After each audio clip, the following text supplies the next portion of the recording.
The upcoming Galaxy S26 might not be the same phone for everyone, and if you live in Europe, you might not be happy about that. New leaks suggest that Samsung could be going back to an old decision that fans didn't like.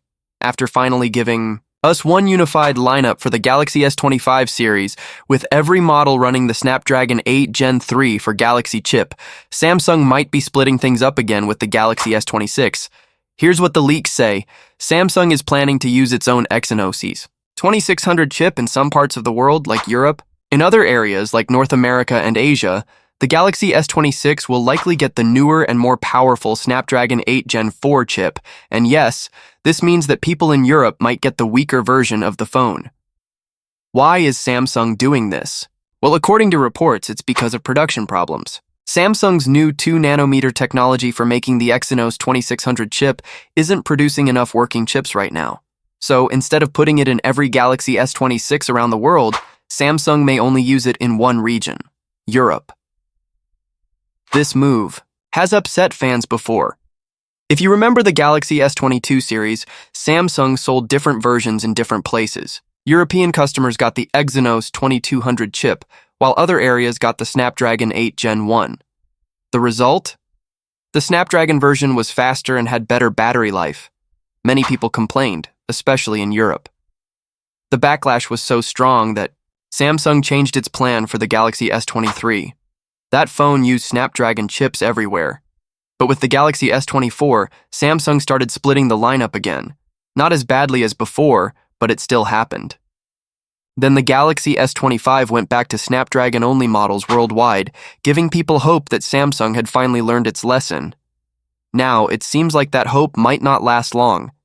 If these latest leaks are true, we could be seeing the same thing, again.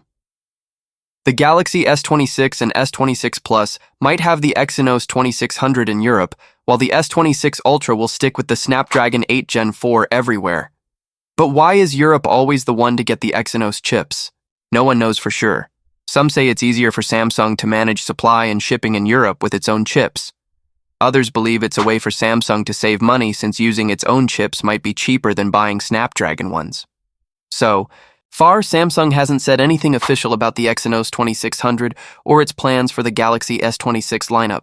Right now, all we have are leaks and rumors.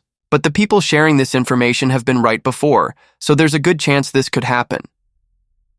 What does this mean for you as a buyer?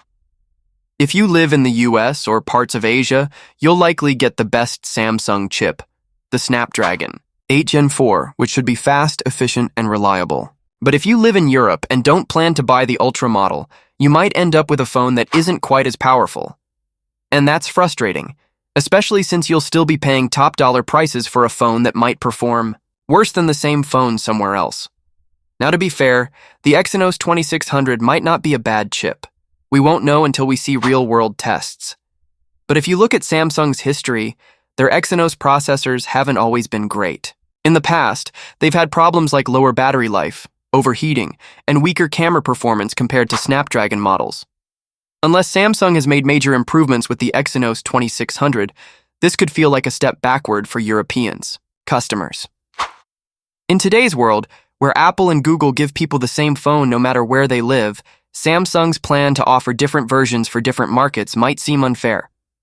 For now, we'll just have to wait for Samsung to confirm its final plans. If you're thinking about buying a Galaxy S26 next year, be sure to check what chip your region is getting. It could make a big difference in how your phone performs day to day. We'll keep you updated as more details come out.